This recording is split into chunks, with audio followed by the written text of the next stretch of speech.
Especialista Responde.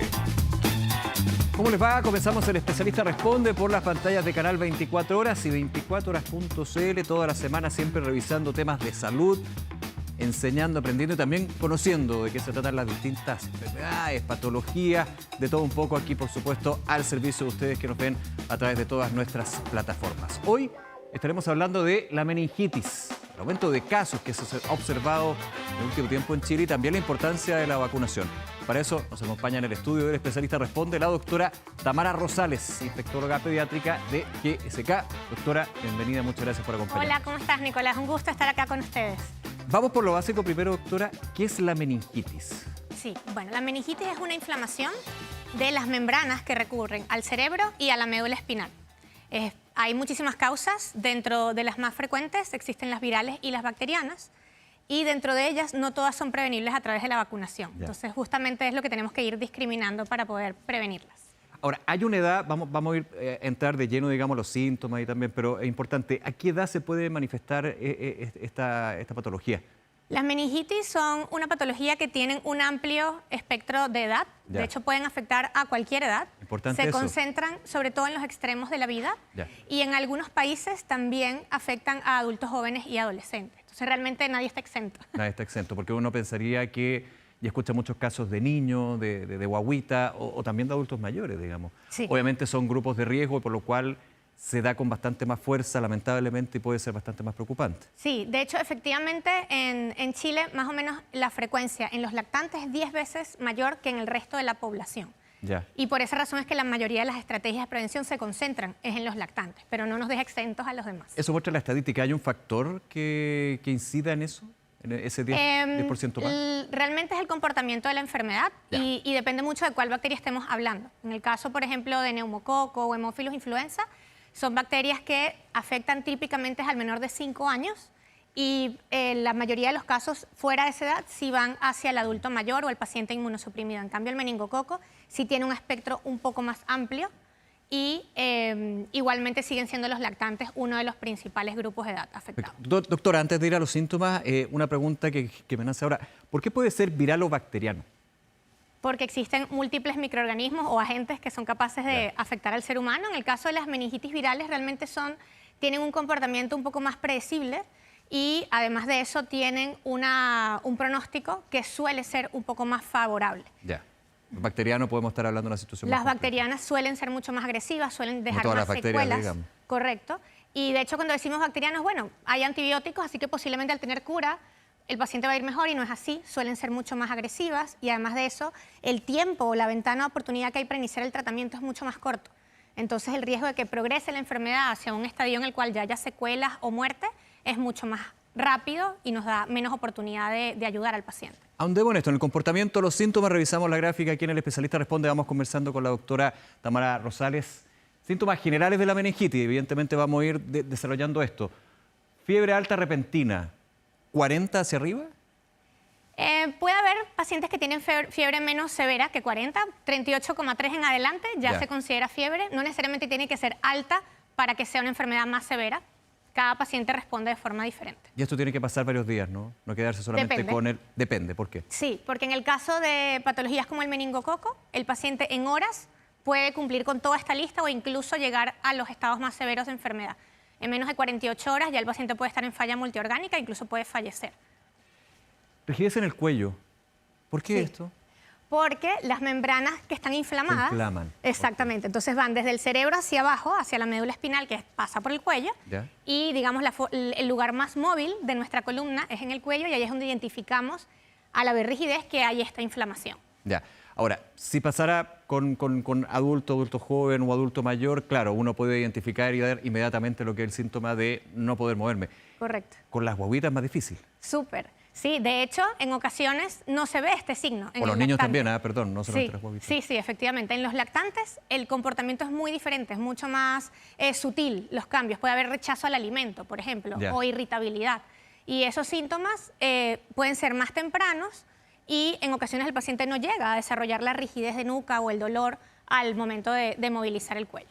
Voy a ir con estos dos rápido. Dolor de cabeza intenso, decíamos, náuseas o vómitos. Me imagino que bueno, todos los síntomas conectados, digamos, pero estos dos especialmente conectados, ¿no? Sí, en el caso de vómitos también puede ser porque esa inflamación aumenta la presión dentro de nuestro cerebro o dentro del cráneo sería. Ok. Y esa inflamación hace que una de las respuestas de nuestro sistema nervioso es con vómitos. De hecho, incluso no vienen precedidos de náusea. Se le llaman vómitos en escopeta o explosivos, ¿ok? Porque no hay un anuncio previo, que Claro, serían las claro. náuseas. Confusión o dificultad para concentrarse. Bueno, por la inflamación que hablaba usted, doctora, de las membranas, me imagino, ¿no? Sí, la transmisión de los impulsos neuronales o de la forma como funciona nuestro cerebro deja de ser tan eficiente y eso puede generar ese estado confusional, puede haber alucinaciones, dificultad para poder entablar una conversación, trastornos del lenguaje transitorio. ¿No exclusivamente por una fiebre alta? No es por la fiebre, Claro. es por la inflamación Porque uno del pensaría cerebro. que lo que es alucinaciones, mareos, vendría por una fiebre alta por sobre los 40, un poco más, digamos. No. Ya. Puede haber fiebre no tan alta e igual tener estos síntomas de inflamación en el sistema Ahí ya nervioso. sería una señal de alerta también. Correcto. Convulsiones. Van de Sí, la mano. Van de la mano, igualmente. claro. Somnolencia o dificultad para despertarse. Sí. Ya. ¿Cómo Sí. se va manifestando? Y de nuevo, esto? este es otro síntoma que puede ser de alarma en los niños más pequeños. Somnolencia, dificultad para despertarse en un adulto es suficientemente llamativo. Claro. Pero los niños que hacen siestas, más bien ahí lo que hay que identificar es cómo va el patrón de sueño-vigilia. ¿Y ¿Ok? esto- Entonces, y es ahí esto- cuando hay que decir, hay que escuchar a la mamá. Si la mamá te da Claro. un signo de sospecha, lo ve raro, Claro. es un motivo para acudir a la emergencia. Claro, por ejemplo, pensando en una guaguita o un niño un poquito más grande, digamos, que al despertarse de una siesta se ve medio tiradito, ¿no? Correcto, exactamente. Yo no pensaría que es exclusivamente por el tema de la fiebre. Como papá uno inmediata debe tener fiebre porque está tiradito, está tiradita. Sí. No necesariamente podría ser esta No, situación. y de hecho una de las herramientas es bajemos la fiebre. Claro. Utilizamos el antipirético, lo descubrimos, medios físicos, y si al mejorar la fiebre siguen estos síntomas, es otro signo de alarma. Sensibilidad a la luz. Sí. Ligado también a esto que Ajá. estábamos comentando. Esto siempre es una señal de alerta, especialmente en las guaguitas. Falta de apetito de sed. Correcto. Sí.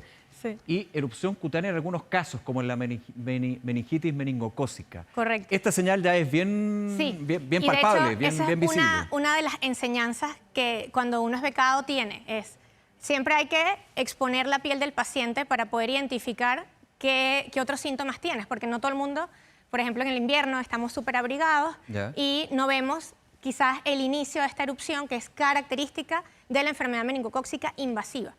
Pero una erupción distinta, por ejemplo, a la escarlatina. Totalmente diferente, Ya. sí. ¿En Sí, qué diferencia para tenerlo En claro? el caso de patologías como la escarlatina, la varicela, la Ajá. erupción suele ser papular, que son como rosetones, como rosados, Ya. ¿ok? Y suelen ser muy bien definidos y un poco elevados. Ya. Y a veces tienen prurito, el paciente se rasca, o claro. puede haber vesículas que son como burbujas pequeñas. En cambio, cuando el paciente hace este tipo de enfermedad meningocócica invasiva, la lesión es púrpura, es morado intenso. Ya, Inicialmente como son un moretón, poco, digamos. sí, Ya. inicialmente es un poco más color vino, Ok. pero eventualmente se hacen más oscuros y además de eso pueden confluir. Ya. Suelen ser puntitos y eventualmente confluyen a estructuras mucho mayores de 1 centímetro, 2, 3 centímetros. Y eso de lo que habla es que el meningococo ya no está solo en el cerebro, sino que comienza a difundirse a todo el cuerpo. Ya. Y esos moretones son indicativos de que hay obstrucción de los capilares y son tejidos que no están recibiendo oxígeno. Ah, claro. Y es la forma más grave de la enfermedad. Doctora, bueno, el último es bastante claro de la primera señal de alerta potente, pero si vamos al resto, ¿cómo puedo identificar yo que podría estar ante un caso de meningitis? Sí, bueno, definitivamente la irritabilidad, Ya. la rigidez de nuca y la fiebre deberían estar presentes en la mayoría de los casos. Pero, de nuevo, allí hay que identificar qué otros signos de alarma hay, porque en ocasiones, y también eso pasa con el meningococo, la afectación puede ser primero diseminada y luego es cuando se afecta el sistema nervioso. Entonces, ha habido pacientes que el síntoma inicial son dolores musculares y fiebre, que puede ser cualquier cuadro viral. Y Claro. justamente eso es parte del reto o del gran desafío que tenemos al momento de diagnosticar estas enfermedades cuando tenemos síntomas que son muy generales, que se pueden confundir con un cuadro gripal, con una influenza o incluso patologías intestinales. Hay pacientes que pueden desarrollar diarrea. Sí. Doctora Rosales, estos síntomas para la población en general, usted lo decía muy bien, no quedarse solamente con la idea de que hay un grupo específicamente que Correcto. puede tener meningitis. Aquí hay un aspecto general. Pero vamos un segundo a ver, enfocado en los lactantes, que Sí. siempre es de gran preocupación por la vulnerabilidad, evidentemente, y porque son síntomas que, como estamos viendo, se pueden dar por otro tipo de patologías. Hay que identificar, a través del diagnóstico, por supuesto, un especialista como la doctora, si estamos ante esta situación. Fiebre alta, muy de la mano con lo anterior. Sí. Llanto constante, Sí. por la fiebre, o sea, se siente pésimo. Sí, es lo que hablábamos de la irritabilidad. La irritabilidad. Mucho sueño o irritabilidad. Ahí Correcto. usted lo decía muy bien. Sí. Dificultad para despertarse, ligado a el síntoma general que estábamos revisando antes. Inactividad o, si puedo pasar Pereza. nuevamente, claro, o pereza, cuando está medio tiradita la guagua, ¿no? Sí. Y uno Sí, lo va en notando general, con el desarrollo. Digamos, una forma de englobar todos esos 4 síntomas es que haya cambios en el comportamiento del lactante. Ya, esos 4 síntomas Tal cambian cual. el comportamiento habitual del día a día de Correcto. la guaguita. Ya. Incapacidad de despertarse para comer, importante eso y también preocupante. Alimentación deficiente, vómitos. Y a ver aquí, esto me quiere quedar un segundo. Una protuberancia en la fontanela, ¿está bien? Fontanela. Fontanela, ya. Fontanela, punto blando, en la parte superior de la cabeza del bebé. ¿Cómo Sí. es eso? Sí, la fontanela es una porción de cartílago que tenemos en la parte superior de nuestro cráneo. Ya. Los adultos no lo tenemos, de hecho, desde los 18 meses Esto en cuando adelante se va ya no es desarrollando el palpable. cráneo va creciendo, ¿no? Correcto, Es como es una Sí, piscinita, una le zona, digo yo. sí, una zona un poco Una más zona blanda, blanda. correcto. Ya. Y cuando hay aumento de la presión dentro del cráneo, consecuencia de esta inflamación, la fontanela se abomba o se hace Ya. protuberante, ahí como comenta. Claro, porque esa fontanela podríamos decir que es así y puede ir generando esa Depende, si el erupción. bebé está acostado, puede ser lisa. Ya.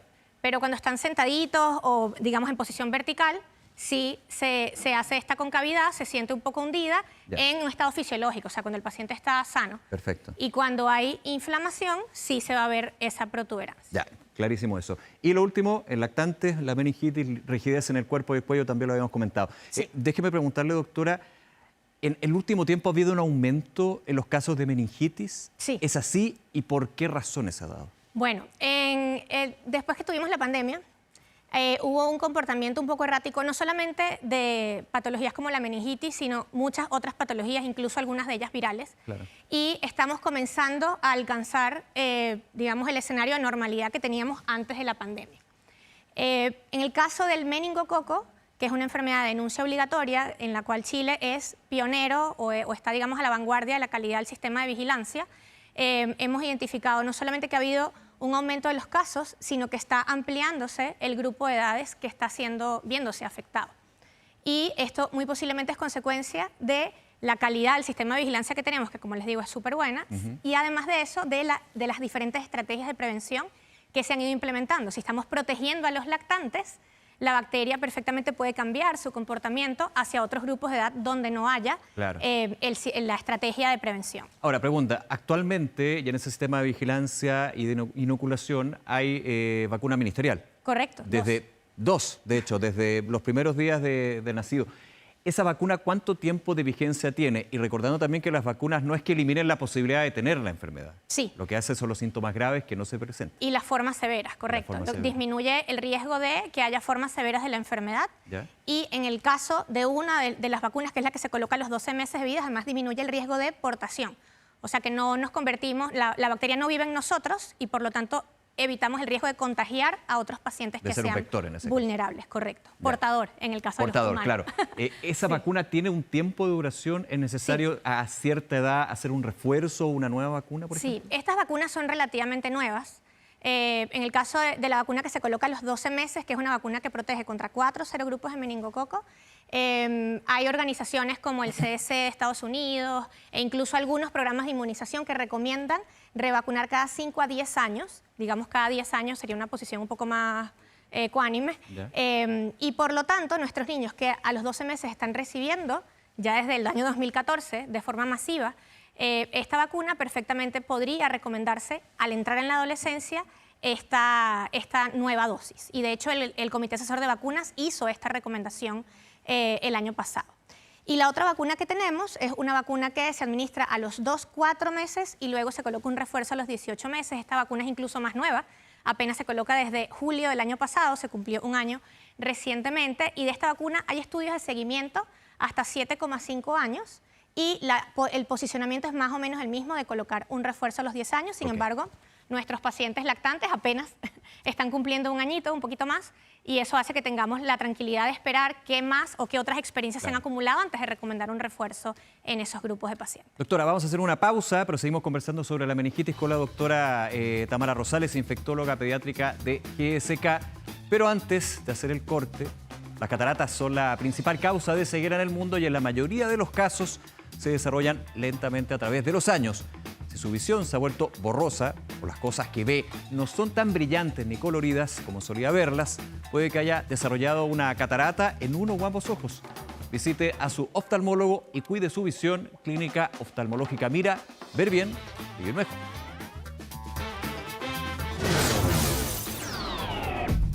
El especialista responde.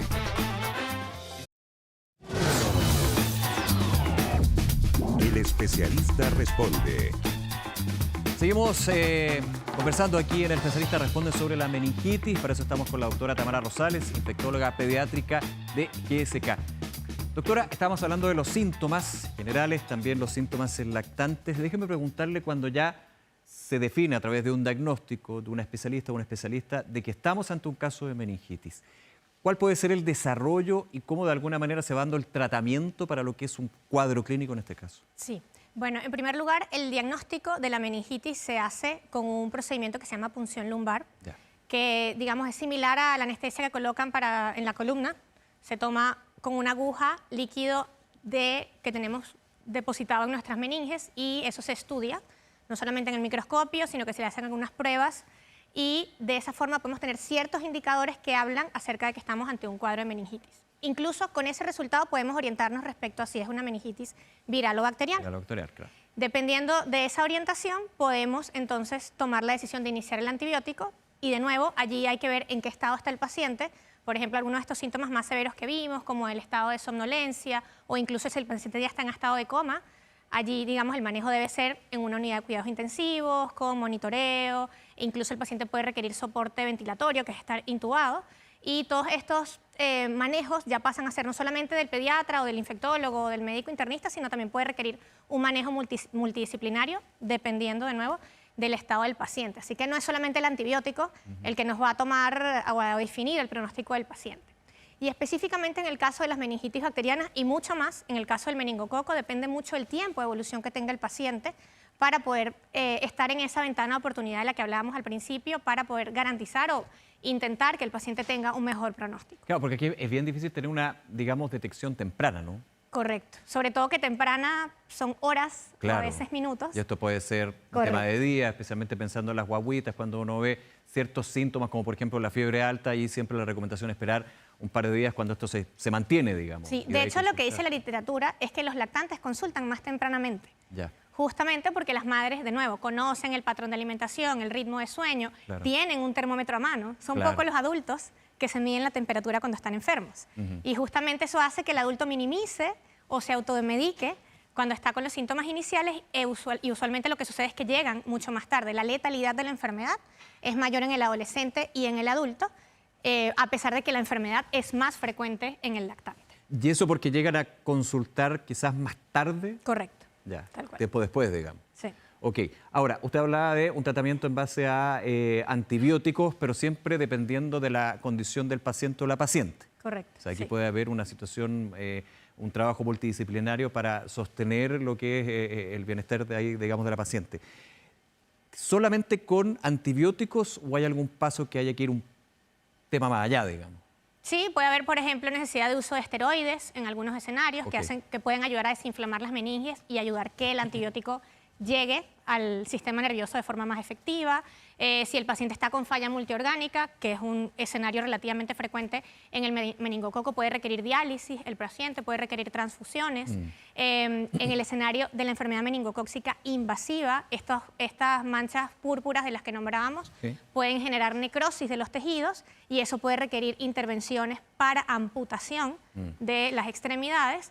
Y eventualmente son secuelas que se van identificando en las siguientes horas, días o incluso semanas después de que el paciente está hospitalizado. Entonces es como un escenario que cada paciente recorre su camino.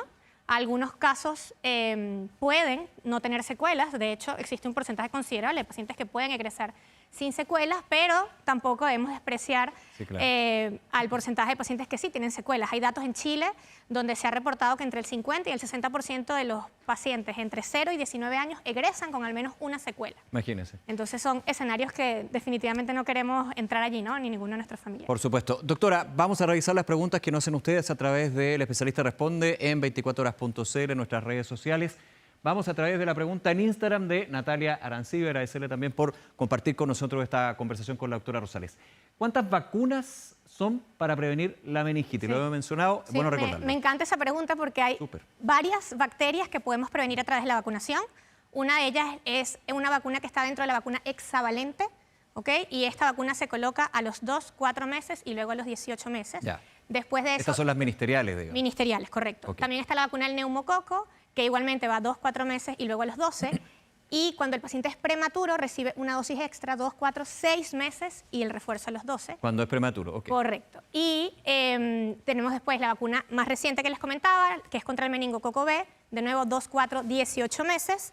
Y la otra vacuna que está desde el 2014 se coloca a los 12 meses. Ya. Entonces son varias bacterias con varias vacunas y aquí el llamado es a completar el esquema de inmunización. Porque estas 4 son obligatorias, ¿no? Sí, correcto. Estas vacunas son gratuitas y forman parte del Programa Nacional de Inmunizaciones.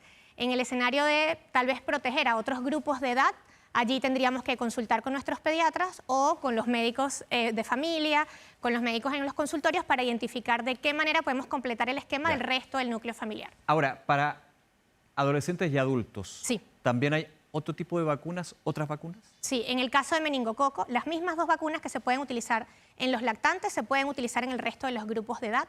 De hecho, el ISP las tiene aprobadas para los otros grupos de edad y, digamos, ya ahí no habría la gratuidad. Tendrían entonces que consultar con sus médicos tratantes para poder identificar cuál es el esquema óptimo, idealmente contra los 5 serogrupos del meningococo. Perfecto. Seguimos con la próxima pregunta. Aquí en el especialista responde. Va a salir de inmediato en la pantalla. Carlos Ventura, a través de Instagram, nos pregunta. Le pregunta a la doctora Rosales, yo paso la pregunta, digamos. ¿A partir de qué edad hay que vacunarse? Recordemos, porque es bueno recapitulando Claro, esto. y estas vacunas están distribuidas o definidas de forma gratuita a partir de los 2 meses de vida. Ya. ¿Ok? Serían las 8 semanas. Y de ahí en adelante, digamos, al completar el esquema de inmunización, estaríamos listos a los 18 meses de vida con todas esas vacunas ministeriales que comentamos. Y perfectamente el resto de los grupos de edad que tengan alguna dosis pendiente o que no hayan iniciado el esquema, pueden perfectamente recibirla, mientras que son preescolares, escolares, adolescentes o adultos. Interesante eso. Si yo no completé, bueno, el esquema también ha aumentado en términos de la cobertura de vacunas, Correcto. pero si me faltaba la mitad del esquema actual, ya tengo un niño, 10 años, 12 años, ¿igualmente puedo recibir la vacuna? Sí. Ya. Sí, cuando tenemos algún De hecho, tipo de recomendable. interrupción, correcto. Si tenemos algún tipo de interrupción del esquema de inmunización, no debemos reiniciarlo, sino continuarlo. Ya. Evidentemente, en ese espacio de tiempo en el que no cumplimos el esquema, estábamos vulnerables, pero al completarlo, nuestro sistema inmune ya recuerda y completa el nivel óptimo de defensas que vamos a desarrollar. memoria así que inmunológica en este caso. podemos avanzar con completar el esquema sin ningún problema. Perfecto. Relevante esto.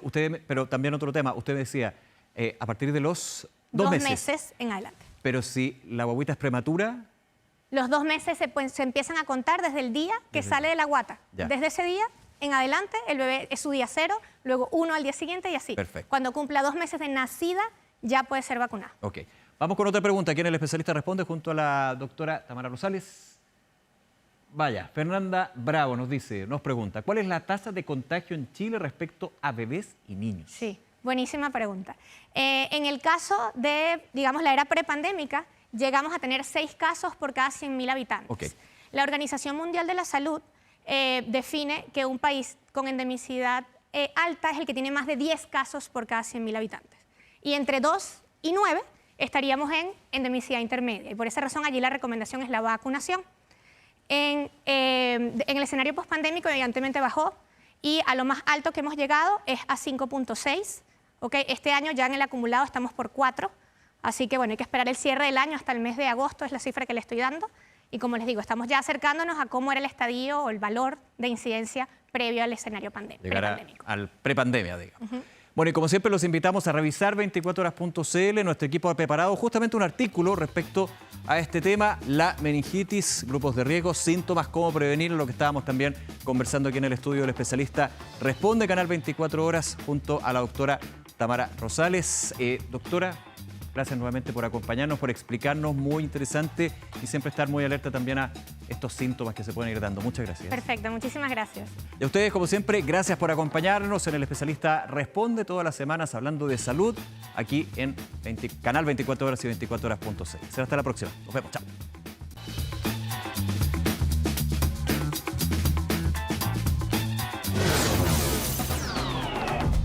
El especialista responde.